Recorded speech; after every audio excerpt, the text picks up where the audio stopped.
Sveiki, malonu, kad žiūrite. Šiandienos video temą noriu pašvęsti vienam svarbiausių nagrinėjimų šiame kanale. Tai yra proto filosofijai, sąmonės tyrinėjimo apžvalgai, neuromokslų ir filosofijos įžvalgų kontekste. O jeigu visai tiksliai apibrėžti šiuolaikiniais terminais, tai neurofilosofijai. Kadangi šią temą esu kalbėjęs anksčiau ir buvau parengęs ne vieną video siužetą apie neurofilosofiją, todėl apie patį šį terminą užsiminsiu nedaug ir labiau norėčiau skirti dėmesį į kelis svarbius empirinius duomenis, kuriais remiantis kuriamos sąmonės teorijos ir keliami klausimai apie sąmonės santykį su smegenimis. Apžvelgsime, kaip šie duomenys interpretuojami fizikalizmo ir nefizikalizmo kontekste, tačiau pradžioje vis tik kelios pastraipos apie patį neurofilosofijos terminą ir kodėl būtent neurofilosofija. Taigi, žmogaus proto prigimtis ir sąmonės fenomenas nuo seniausių laikų buvo vieni iš svarbiausių filosofijos klausimų. Tradiciškai jie buvo aiškinami pasitelkiant loginės argumentacijas, kalbinės analizės ar metafizinius samprotavimus. Tačiau šiuolaikiniai neuromokslo atradimai atveria naujas galimybės nagrinėti šiuos klausimus empiriškai, stebint smegenų veiklą bei jos ryšį su pažinimo, mąstymo ir elgesio mechanizmais. Šiame kontekste susiformavo minėtoji neurofilosofija. Tarpdisciplininė sritis, nagrinėjanti, kaip neuromokslo atradimai keičia tradicinius filosofinius klausimus apie protą, pažinimą, atmintį, sprendimų priėmimą, sąmonę ir kitus psichinius procesus. Jie jungia neurobiologiją, klinikinę neurologiją, psichologiją, ekonomiką, evoliucijos biologiją ir filosofijos istoriją. Į iššūkį paaiškinti sąmonę pasitelkiant neuromokslus pirmoji atsakė Patricia Churchland, bent jau šio termino kontekste. Taigi, jį laikoma, sakykime, kaip viena iš pradininkių šio termino, kadangi parašė knygą 1986 metais, kurioje ir buvo panaudotas pats terminas neurofilosofija. Churchland teigia, kad atsiradus neuromokslams daugelis tradicinių epistemologijos klausimų pasidarė antraeiliai ir net klaidingai suformuluoti. Neurofilosofijos atsiradimas žymi svarbų lūžį, kuomet subjekto sąmonės ir pažinimo problemos buvo perkeltos iš abstraktaus filosofinio diskurso į kontekstą, kuriame moksliniai duomenys tapo nemažiau svarbus nei logika ar konceptualinė analizė. O kalbant apie pasirinkimą, kodėl aš renkuosi neurofilosofiją, nagrinėjant sąmonės procesus, juk yra daug skirtingų tyrimų ir teorinių laukų, kurie vienaip ar kitaip apibrėžia arba bent jau bando apibrėžti sąmonę. Tačiau būtent neuromokslų ir filosofijos tandemas, keliaujantis progreso keliu, tai yra neuromokslų kaip tiesioginių tyrimų ir filosofijos kaip disciplinos nepasitenkinančios vienareikšmiais atsakymais ir drąsiai keliančios vis naujus klausimus, intencija mane skatina koncentruotis būtent į šių nagrinėjimų sritį. Kaip vieną, jeigu ne prasmingiausių, tai bent jau intriguojančių diskursų. O jeigu paklausite, kodėl apskritai sąmonė, tai atsakysiu labai trumpai, nes tai neišsemiama tema, kurios nagrinėjimas sutelkia tokį dėmesį ir malonumą pats savaime, nes paprasčiausias atsakymas uždarytų vartus į tolimesnę temos prasmę. O štai šiuo atveju žmogaus sąmonės tema, ypač jos subjektyvioji dalis, tai visas pasaulis, visa visata, į ją telpa tiek gimimas, tiek gyvenimas, tiek ir mirtis. Tai yra esminiai žmogaus egzistencijos klausimai. Tai, kas gali būti svarbiau ir įdomiau, aš nelabai šiuo metu ir įsivaizduoju. O dabar prie šiandienos temos. Tai sąmonės aiškinimas per du aspektus, kuriuos būtų galima pavadinti net skirtingais tyrimų laukais, kurie jokių būdų nepretenduoja paaiškinti sąmonę, tačiau kviečia pažvelgti ją, taip sakykime, netradiciniu kampu. Vienas iš aspektų tai smegenų pusrutulių atskirimo operacija, kolosotomija, o kitas nemažiau įdomus, tai taip vadinama galutinė sąmonės aiškumo būsena, dažnai dar vadinama terminalinis aiškumas arba tiesiog gyvenimo pabaigos aiškumas. Bet apie viską nuo pradžių ir būtent smegenų pusrutulio atskirimo operacija mums padeda ne tik pažvelgti į sąmonę kaip į smegenų veiklos produktą, bet ir atveria ypatingą savotišką dualizmo būseną, kurioje mes ir taip kone esame nuolatos. Mes nuolatos palaikome vidinį dialogą su savo vidiniu aš, o pavyzdžiui iš psichoanalizės esame perėmę ir trilypį požiūrį į sąmonę ir panašiai. Tačiau šis pusrutulių padalinimas, tą mūsų vidinį susidvejinusi, aš tarsi atskiria vieną nuo kito, paliekant nematomą prarają tarp jų į dvi skirtingas asmenybės ar bent jau į jų dalis. Detaliai neaptarinėsime, už ką atsakingas vienas ar kitas pusrutulis fiziologinėme ar psichologinėme kontekste, kadangi darniam asmenybės funkcionavimui būtina jų tarpusavio sąveika, nekalbėsime net apie bandymus interpretuoti asmenybės per versijas, per smegenų pusrutulių asimetrijos tyrimus, kadangi tai labiau psichologinių interpretacijų, kurioms buvo lemta nugrimsti istorijos šešėliuose išsisklaidęs palikimas, tačiau būtent fizinis smegenų pusrutulių atskirimas buvo gana įprasta praktika, dar visai nesenoje žmonijos gyvavimo istorijoje. Smegenų pusrutulių atskirimo operacija, kitaip vadinama kolosotomija, tai neurochirurginė intervencija, kurios metu dalinai arba visiškai perkerpamas didysis smegenų jungiamasis pluoštas, lotyniškai vadinamas corpus callosum. Tai didžioji smegenų jungtis, jungianti kairį ir dešinį pusrutulius. Ši procedūra 20 amžiaus viduryje buvo laikoma kaip kraštutinė priemonė gydyti vaistams atsparę epilepsiją, siekiant užkirsti kelią epilepsinių priepuolių plitimui iš vieno pusrutulio į kitą. Kasdienėje aplinkoje dauguma pacientų po kolozotomijos atrodo funkciškai visiškai įprastai, jie gali kalbėti, socialiai sąveikauti ir nepatiria akivaizdaus dvigubos asmenybės susiskaidimo.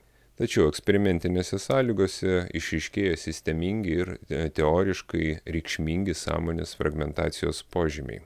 Pavyzdžiui, čia gali pasitarnauti plačiai pasklidęs eksperimentas, kai informacija pateikiama tik kairiajam regos laukui, kas, kaip žinome, apdorojama dešiniojo pusrutulio. Pacientas dažnai negali jos verbalizuoti, nes kalbos centrai paprastai lokalizuoti kairiajame pusrutulyje. Vis dėlto tas pats pacientas gali tiksliai parodyti ar nupiešti matytą objektą kairiąja ranka. Tai rodo, kad dešinysis pusrutulis turi prieigą prie sąmoningo patyrimo, kuris nėra prieinamas verbaliniai demonstracijai.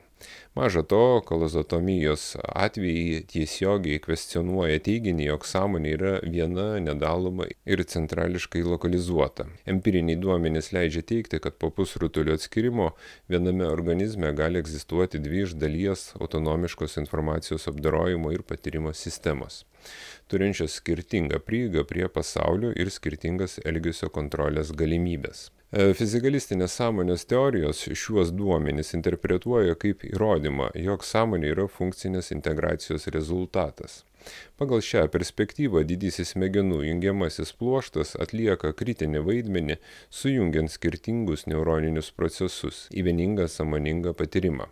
Jam nutrūkus sąmonė fragmentuojasi, o štai nefizikalistinės teorijos dažnai pabrėžia, kad kolozotomija demonstruoja ne sąmonės sukūrimą ar sunaikinimą, bet jos prieigos, raiškos ir komunikacijos sutrikimą. Pagal šią poziciją sąmonė gali išlikti ontologiškai vientisa, tačiau jos turinys tampa fragmentuotas dėl nutrūkusių informacijos kanalų. Fenomenologiniu požiūriu svarbu tai, kad pacientai subjektyviai dažnai nepatiria vidinio skilimo. Tai kelia klausimą, ar sąmonės vienovė yra ontologinis faktas ar fenomenologinė konstrukcija, palaikoma naratyvinės savivokos ir kalbinės integracijos. Amerikiečių neuromokslininko Mišelio Gazanigos pasiūlyta kairiojo pusrutulio kaip interpretuotojo hipotezė teigia, kad kairysis pusrutulis nuolat kuria nuoseklius pasakojimus, aiškinančius tiek vidinius, tiek išorinius įvykius. Po kolozotomijos šis interpretuotojas gali generuoti racionalizacijas, net ir tada, kai elgesį inicijuoja dešinysis pusrutulis, neturėdamas prieigos prie tikrųjų priežasčių. O tai mums atskleidžia labai svarbią mūsų psichikos savybę, kad sąmoningas savęs supratimas nebūtinai sutampa su faktinėmis elgesio priežastimis, o sąmonė gali būti labiau interpretacinė nei kauzalinė sistema. Taigi, smegenų pusrutulių atskirimo operacija pateikia vieną stipriausių empirinių iššūkių tradiciniai, nedalomos sąmonės sampratai. Neurofilosofijos kontekste įrodo, kad sąmonė gali būti paskirstyta, fragmentuota ir daugiasluoksnė. Tačiau kartu išlieka atviras klausimas, ar ši fragmentacija yra ontologinė ar tik funkcinė. O dabar pereikime prie kito, nemažiau įdomaus fenomeno – sąmonės nagrinėjimo kontekste. Tai terminalinis aiškumas arba tiesiog gyvenimo pabaigos aiškumas. Fizikalistinės sąmonės teorijos remiasi prielaida, jog visa egzistuojanti realybė yra iš esmės fizinė, o sąmonė yra visiškai arba iš dalies redukuojama į neuroninius procesus. Pagal šią poziciją sąmoningi patyrimai yra emergentinės smegenų veiklos savybės, kurių egzistavimas ir pobūdis priklauso nuo funkcionuojančių nervinių struktūrų. Smegenis laikomas ne tik būtina, bet ir pakankama sąlyga sąmoningumui. Nefizikalistinės teorijos, apimančios įvairias dualistinės, idealistinės ir panpsichistinės pozicijas, atmeta teiginį, jog sąmonė gali būti ontologiškai tapatinama su fiziniais procesais. Šiose teorijose sąmonė traktuojama kaip fundamentali arba iš dalies autonomiška realybės dimensija, o smegenis laikoma sąmonės raišką ribojančių, moduliuojančių ar lokalizuojančių mechanizmų, bet ne jos kilmės šaltiniu. Terminalinis aiškumas apibūdinamas kaip reiškinys, kai asmenys ilgą laiką patyrė sunkų kognityvinį nuosmukį dėl neurodegeneracinių ligų ar struktūrinių smegenų pažeidimų, prieš pat mirtį trumpam atgauna aiškų mąstymą, kalbą ir atmintį. Šis fenomenas kelia rimtą teorinį iššūkį tiek redukcionistinėms fizikalistinėms, tiek nefizikalistinėms sąmonės interpretacijoms. Fizikalistinėme kontekste terminalinis aiškumas dažniausiai aiškinamas kaip laikinas neurofiziologinis persitvarkymas, susijęs su hipoksija, neurotransmiterių disbalansu, slopinimo procesų pokyčiais smegenų žievėje ar tinklinių smegenų aktyvacijos efektu. Tačiau iki šiol nėra pasiūlyta empiriškai patvirtinta mechanistinė hipotezė, galinti nuosekliai paaiškinti sudėtingų kognityvinių funkcijų atkūrimą, esant dideliam neuroninių struktūrų suirimui.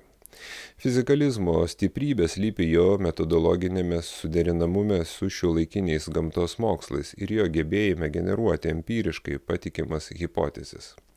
Vis dėlto terminalinio aiškumo atvejai atskleidžia fizikalistinio redukcionizmo ribotumą, ypač kai sudėtingi sąmonės fenomenai pasireiškia esant struktūriniams smegenų nepakankamumui. Dažna fizikalistinė reakcija į šiuos atvejus remiasi paprasčiausio atsitiktinumo paaiškinimais arba fenomeno marginalizavimu kaip statistinės anomalijos. Tokia strategija kelia epistemologinių abejonių, nes ji linkusi apsaugoti teoriją nuo falsifikacijos, užuot rimtai interpretavusi anomalinius duomenis į platesnį teorinį modelį. O nefizikalistinės teorijos sutelkia konceptualinį pagrindą, aiškinti sąmoningumo pasireiškimą nepriklausomai nuo pilnos smegenų struktūros.